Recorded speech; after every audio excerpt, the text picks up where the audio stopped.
Okay, Assalamualaikum. Nama saya Muhammad Aizat bin Win, memegang nombor matriks 07DKA17F1067 dari Jabatan Kejuruteraan Awam, mengambil Diploma Kejuruteraan Awam. Lebih dahulu saya ingin mengucapkan ribuan terima kasih kepada Sir Anwar dan Politeknik Kota Kinabalu kerana memberi saya untuk latihan industri di Jabatan Kerjaya Sandakan. Okey, dalam video ini saya ingin membentangkan laporan latihan industri saya sewaktu saya berada di Jabatan Kerjaya Sandakan. Untuk memula, pertama sekali laporan saya ini mengenai pengenalan organisasi. Ini merupakan logo Jabatan Kerjaya Sandakan yang dipakai kepada semua logo JKR atau Jabatan Kerjaya Sabah. Okey, secara umumnya logo ini menunjukkan pelbagai bidang kerja dipertanggungjawabkan kepada JKR. Bermula dari lengkung di bawah yang menunjukkan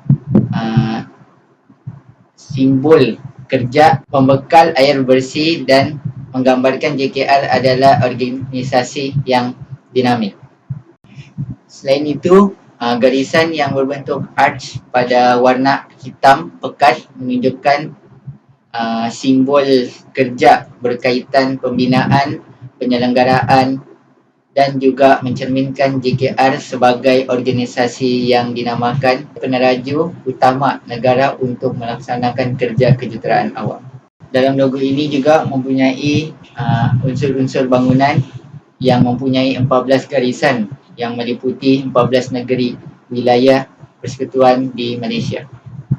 Manakala warna pada logo ini iaitu warna kuning melambangkan logo sebagai kedewasaan jenama JKR sebagai salah sebuah organisasi yang tertua diwujudkan dan mencerminkan imej yang matang dalam mencapai objektifnya. Warna yang kedua iaitu warna hitam pula melambangkan kekuatan dan kesatuan yang berkualiti dari cawangan-cawangan di dalam organisasi JKR yang diamanahkan untuk melaksanakan projek. Slide yang kedua iaitu bagaimana wujudnya Jabatan Kerjaya Sabah. Pada 1 November 1881, JKR ditubuhkan sejak era Syarikat Berpiagam Borneo Utara. Pada 1930 pula British North Borneo Company telah dibubarkan oleh kerajaan British dan negeri Borneo Utara dibentuk sebagai British Protectorate. Ditabirkan oleh seorang gubernur iaitu Crown Colony.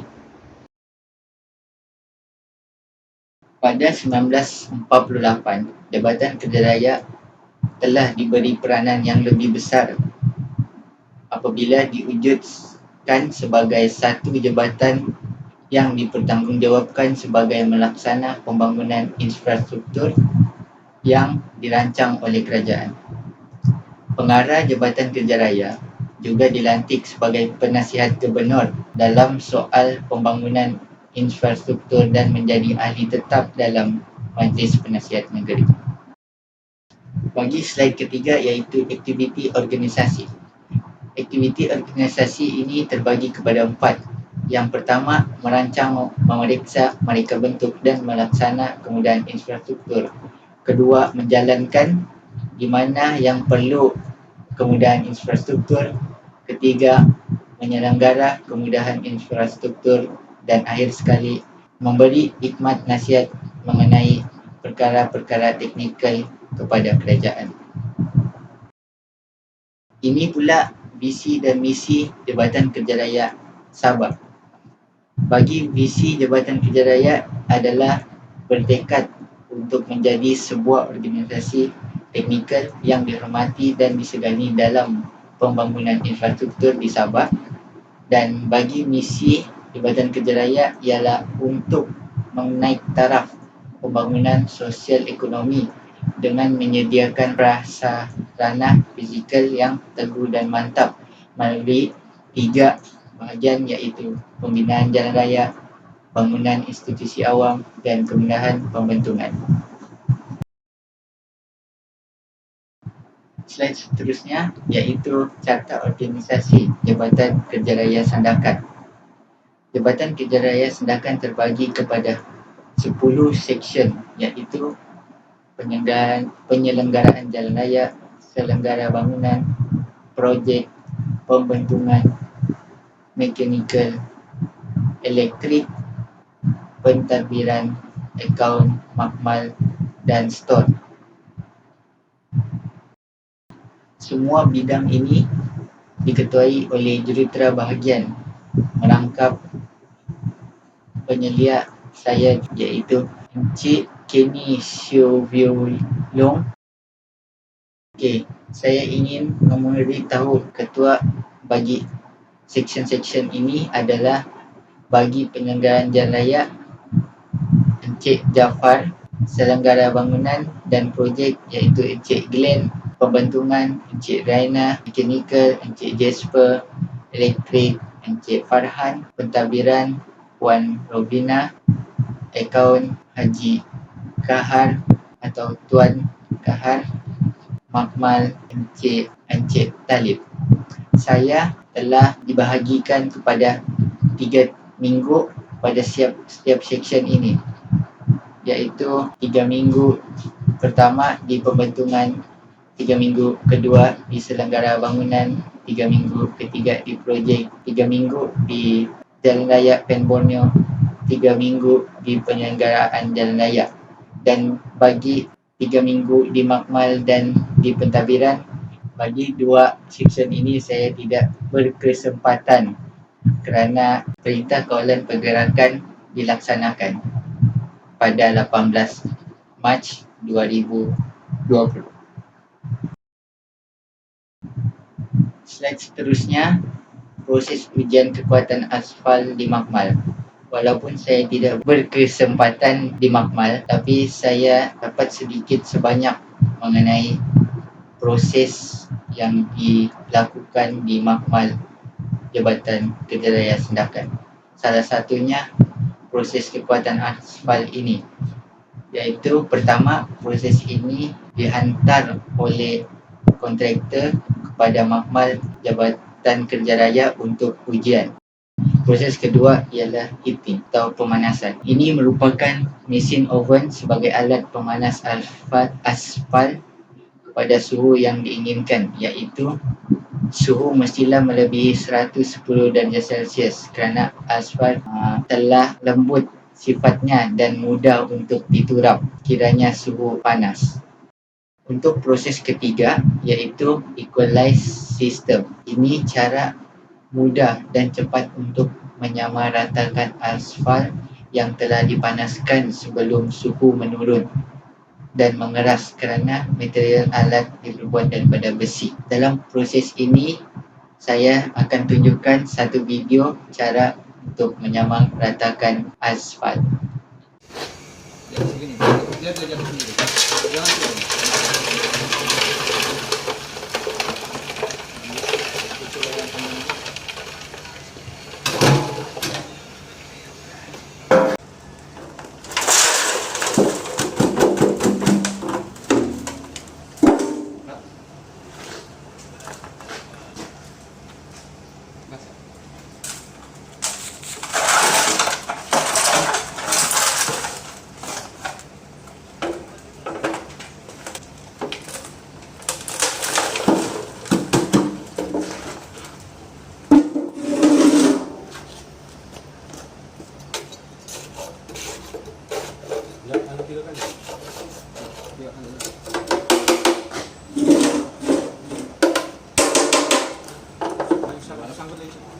masuk ya.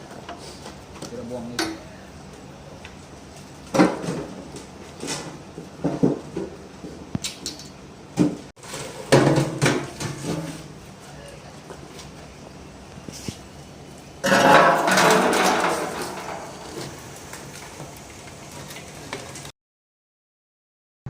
Proses keempat ialah menimbang untuk menyamaratakan semua bahagian yang diperlukan. Bahagian yang diperlukan iaitu ada 4 sampel yang perlu ditimbang dengan gram yang sama untuk satu sampel. Selepas kita menimbang kepada menjadi 4 sampel, 3 sampel akan dikompak atau dipadatkan dan satu sampel lagi akan diekstrakkan menggunakan alat pengekstrakan bitumen. Proses yang kelima ini iaitu satu sampel ini akan ekstrak dalam mesin ini. Ini adalah satu video saya akan tunjukkan cara pengekstrakan bitumen untuk menghasilkan asfal agregat dengan lekatan bitumen.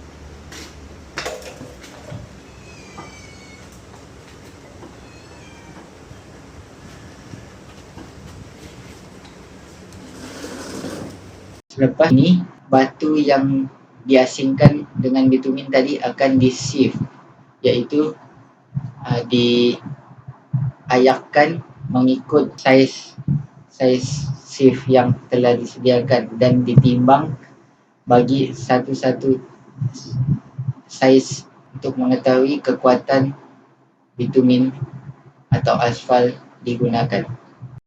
Bagi proses yang keenam iaitu 3 sampel yang kita timbang tadi akan dikompak atau dipadatkan dengan suhu 100 darjah Celsius ke atas untuk memudahkan pemadatan, iaitu sebanyak 75 kali. Ini merupakan video cara pemadatan bitumen menjadi bentuk silinder.